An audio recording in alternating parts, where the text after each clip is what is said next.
Movie की शुरुआत होती है 1978 से, जहां हमें रेगिस्तान का सीन दिखाया जाता है। वहां हम एक गाड़ी को देखते हैं जो शहर की ओर आगे बढ़ रही होती है और उस गाड़ी को एक बुढ़ा आदमी चला रहा होता है। रास्ते में उसे एक आदमी नजर आता है जो उससे मदद मांगने की कोशिश करता है और वह आदमी उसको बताता है कि उसके पीछे कोई आदमी पड़ा हुआ है जो उसकी जान लेना चाहता है, लेकिन वह बुढ़ा आदमी उसकी बातों पर विश्वास नहीं करता है और अपनी कार लेकर वहां से आगे बढ़ जाता है। इधर पीछे हम देखते हैं कि वह आदमी गुस्सा हो जाता है और एक पत्थर उठाकर उस बुढ़े आदमी की कार पर मार देता है, जिस कारण उस बुढ़े आदमी को भी उस पर गुस्सा आ जाता है और वह अपनी कार को रिवर्स में लाकर उस आदमी के ऊपर चढ़ा देता है, जिस कारण वह आदमी बुरी तरह से घायल हो जाता है और फिर वह अपने बैग में रखे कुछ औजारों की मदद से उस आदमी की जीभ को काट देता है। और इस दौरान हमें पता चलता है कि उस आदमी के पीछे जो आदमी उसकी जान लेने के लिए पड़ा हुआ था, वह आदमी कोई और नहीं बल्कि यही बुढ़ा आदमी है जो इस रेगिस्तान में आने वाले लोगों को अपना शिकार बनाता है। इसके बाद वह आदमी वहां से चला जाता है, जिसकी कार का एक व्हील रेगिस्तान में ही गिर जाता है, जो कि एक पुलिस वाले को मिल जाता है। इसके बाद सीन कट होता है और हम उसी बूढ़े आदमी को देखते हैं जो रेगिस्तान में बने हुए अपने केबिन में पहुंच चुका है, जहां हमें कुछ लोगों के बॉडी पार्ट्स भी नजर आते हैं। दरअसल वो आदमी लोगों को मारकर उनके बॉडी के पार्ट्स को इकट्ठा किया करता था, क्योंकि वह एक साइको था। अब कुछ देर बाद वही पुलिस वाला उसी केबिन के पास पहुंच जाता है और उस बूढ़े आदमी को हथकड़ी लगा देता है। इसके बाद जब वह पुलिस वाला उस आदमी के केबिन के अंदर जाता है तो उसे वहाँ पर बहुत सारी बॉडी नजर आती है, जिसे देख वह बुरी तरह से डर जाता है और वह अपने साथी पुलिस वालों को वहाँ पर आने के लिए कहता है। लेकिन तभी वह देखता है कि वह बूढ़ा आदमी अपना हाथ काटकर हथकड़ी को वहीं छोड़कर कहीं चला गया है। लेकिन तभी पीछे से वह बूढ़ा आदमी आकर उसके ऊपर अटैक करने की कोशिश करता है, जिसके बाद वह पुलिस वाला वहाँ से अपनी जान बचाकर भागने लगता है। इसके बाद वह बूढ़ा आदमी उसे कहता है कि उसे जो भी करना था उसने कर लिया, अब वह उसे अरेस्ट कर सकता है, जिसके बाद वह पुलिस वाला उसे अरेस्ट कर लेता है। अब यहाँ से सीन शिफ्ट होता है और हम उसी आदमी को देखते हैं जो अपना कन्फेशन रिकॉर्ड करवा रहा है। इस दौरान वह कहता है कि उसने सारे मर्डर्स किसी सुपरनेचुरल पावर की आवाज को सुनकर किए हैं, क्योंकि उसे लगता है कि उसी आवाज के कारण उसे ऐसा करना अपनी जॉब की तरह लगने लगा था।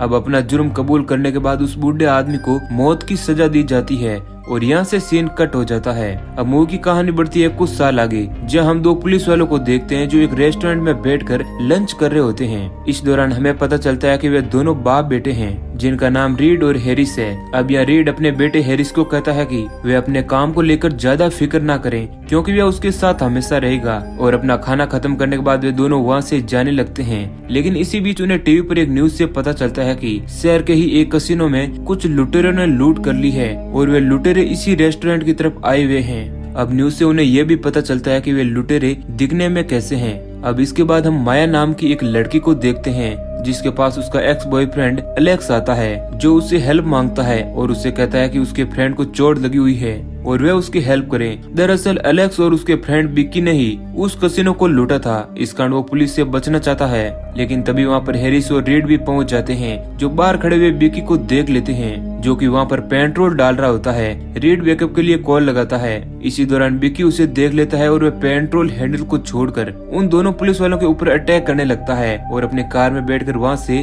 भागने की कोशिश करता है। लेकिन वह देखता है कि कार की चाबी उसके पास नहीं थी बल्कि एलेक्स के पास थी, जो कि माया से मिलने गया हुआ है। इसके बाद हैरिस बिक्की को अरेस्ट कर लेता है, लेकिन तभी वहाँ पर एलेक्स माया को गन पॉइंट पर लेकर आ जाता है और हैरिस को सरेंडर करने के लिए कहता है। जिसके बाद हैरिस अपनी गन बिक्की को देता है और बिक्की उस गन को वहीं दूर फेंक देता है। इसके बाद हमें वही डॉक्टर को दिखाया जाता है जिसका नाम एलिसन है, जो ये सब कुछ देखकर हैरान थी। इसके बाद हम उसी पेट्रोल के पाइप को देखते हैं जिसके पास एक जला हुआ लाइटर पड़ा हुआ था, जिस कारण वहाँ पर एक बहुत ही बड़ा ब्लास्ट होने ही वाला होता है। लेकिन तभी हैरिस उस कार के अंदर मौजूद एलेक्स के एक दोस्त को बचाने के लिए आगे बढ़ता है, लेकिन इससे पहले कि वे उसे बचा पाता वहाँ पर ब्लास्ट हो जाता है, जिसके बाद हैरिस भी बुरी तरह से घायल हो जाता है और वहाँ पर मौजूद एलिसन उसको सीपीआर देकर वापस होश में लाती है।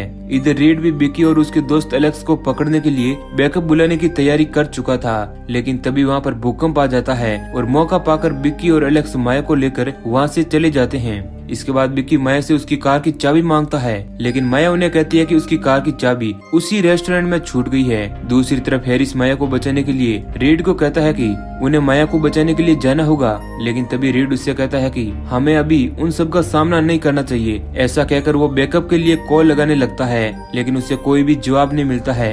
इसके बाद हम माया और एलेक्स को देखते हैं जो बिकी के साथ उस होटल तक पहुंच चुके हैं, जहां पर माया अपने पर्स में रखी हुई चाबी को लेकर टॉयलेट में फ्लश कर देती है, जिससे नाराज होकर बिकी माया को खत्म करने की कोशिश करता है, लेकिन एलेक्स उसे रोकता है क्योंकि माया उसकी एक्स गर्लफ्रेंड है। एलेक्स अपने दोस्त को कहता है कि वह किसी भी तरह उसे गाड़ी की चाबी लाकर देगा। इसके बाद एलेक्स और माया दोनों होटल की सीवीज के अंदर चले जाते हैं ताकि वे लोग गाड़ी को चालू कर सकें। इसके बाद एलेक्स और माया दोनों होटल के अंदर जाते हैं। इधर बिकी भी उस होटल के अंदर जाता है, जहाँ उसे एक बूढ़ा आदमी नजर आता है जो कि एक मरीज था। उसे देखकर बिकी डर जाता है, जिसके बाद बिकी अपनी गन दिखाकर उसे वहाँ से भगा देता है। थोड़ी देर बाद चाबी ढूंढने पर एलेक्स को वह चाबी नहीं मिलती है, क्योंकि वह चाबियां माया के पास ही थी। दरअसल माया उसे परेशान करना चाहती है, क्योंकि एलेक्स ने उसे कुछ दिनों पहले ही धोखा दिया था। हालांकि इस बात से एलेक्स को माया के ऊपर बहुत गुस्सा आता है, लेकिन वह उसे मारने की कोशिश नहीं करता। इसके बाद हम हैरिस और एलिसन को देखते हैं जो उसी होटल के पास पहुंच चुके हैं, और वे लोग बेकअप आने तक बिकी और उसके दोस्त एलेक्स पर नजर बनाए हुए हैं। तभी वहाँ पर पीछे से बिकी आता है और वह माया को गन पॉइंट पर लेकर हैरिस को सरेंडर करने के लिए कहता है। तभी रीड भी वहाँ अपनी गन लेकर पहुँच जाता है, जिसे देखकर बिकी उसे भी अपनी गन नीचे रखने के लिए कहता है। तभी वहाँ पर वही बुढ़ा आदमी आता है जिसे किसी ने बुरी तरह से नोच नोच कर खा लिया था, जिसे देखकर रीड को लगता है कि शायद बिकी और एलेक्स ने ही उस आदमी के साथ ऐसा किया है। लेकिन बिकी उससे कहता है कि वे सिर्फ चोरियां करते हैं, वे ऐसा काम करने के बारे में सोच भी नहीं सकते हैं। तभी वहाँ पर एलेक्स अपनी कार लेकर पहुँच जाता है, जिसके बाद बिकी एलेक्स के साथ वहाँ से भाग जाता है। इसके बाद हम हैरिस, रीड और एलिसन को देखते हैं जो बहुत ही ज्यादा परेशान हैं। अब यहाँ हैरिस शहर की ओर हेल्प लाने के लिए वहाँ से चला जाता है। रीड और एलिसन उस बुढ़े आदमी की डेड बॉडी को देखने लगते हैं, जहाँ हमें पता चलता है कि एलिसन ही उस बुढ़े आदमी का इलाज कर रही थी और कुछ ही दिनों में वे उसकी सर्जरी करने वाली थी। दूसरी तरफ बिकी और एलेक्स अपनी कार से आगे बढ़ रहे होते हैं, लेकिन इस दौरान बिकी एलेक्स को गन पॉइंट पर लेकर उसे कार से नीचे उतरने के लिए कहता है, क्योंकि उसकी बॉडी से बहुत ही बुरी बदबू आ रही थी। जिसके बाद बिकी कार लेकर एलेक्स को उसी हाईवे पर छोड़कर वहाँ से आगे बढ़ जाता है।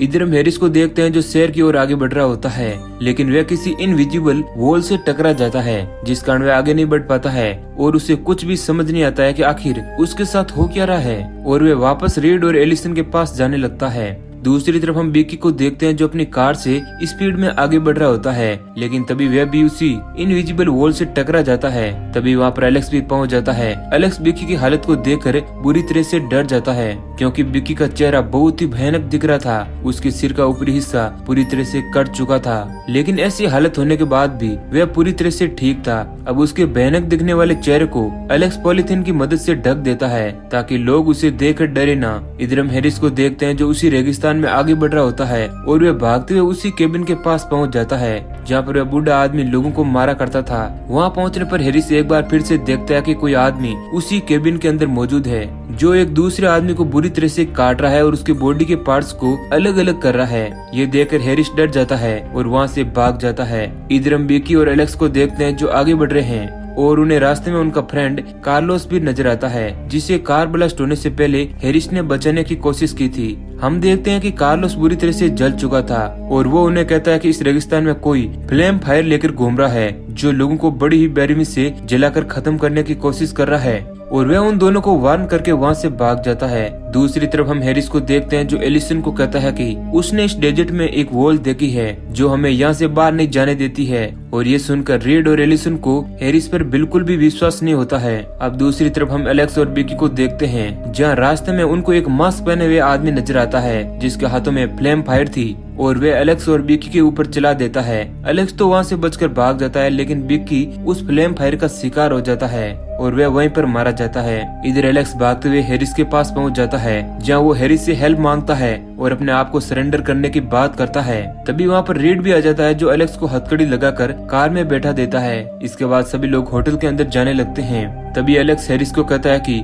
इस डेजर्ट में एक साइको आदमी घूम रहा है, जो लोगों को अपना निशाना बना रहा है, जिसने उसके दोस्त बिकी को भी खत्म कर दिया है। अब हैरिस को उसकी बातों पर विश्वास हो जाता है। वे एलेक्स के पास ही कार के ऊपर बैठ जाता है। थोड़ी देर बाद जब हैरिस और एलेक्स बातें कर रहे होते हैं, तो हैरिस को किसी के होने का एहसास होता है। वह टॉर्च जलाकर वहाँ चेक करने लगता है, और चेक करते हुए वे एक होटल के अंदर पहुँचता है, जहाँ उसे एक बॉडी नजर आती है जो आधी कटी हुई थी, जो कि मूवमेंट कर रही है। अब ये देखकर हैरिस पूरी तरह से डर जाता है और दूसरे कमरे में पहुँचता है, जहाँ उसे डेड बॉडी का सिर नजर आता है और वह उससे कहता है कि वे लोग जल्दी मारे जाएंगे। तभी पीछे से हैरिस के ऊपर कोई अटैक कर देता है। इसके बाद हम एलेक्स को देखते हैं जो बहुत ही डरा हुआ है। तभी कार के ऊपर हैरिस आकर गिरता है जिसे उसी आदमी ने फेंका था। अब उसे देखकर एलेक्स चिल्लाने लगता है। तभी वहाँ पर एलिसन भी पहुँच जाती है जो कि घायल हो चुके हैरिस को किसी तरह होश में लाने की कोशिश करती है। अब होश में आने के बाद हैरिस उससे कहता है कि उस पर किसी आदमी ने अटैक कर दिया था और वह उसे मारना चाहता था। लेकिन तभी वहाँ पर वही मास्क वाला आदमी आ जाता है और एलिसन को एक हथियार से बड़ी ही बेरहमी से मार देता है। तभी वहाँ पर रीड भी आ जाता है जो उस मास्क वाले आदमी को देख लेता है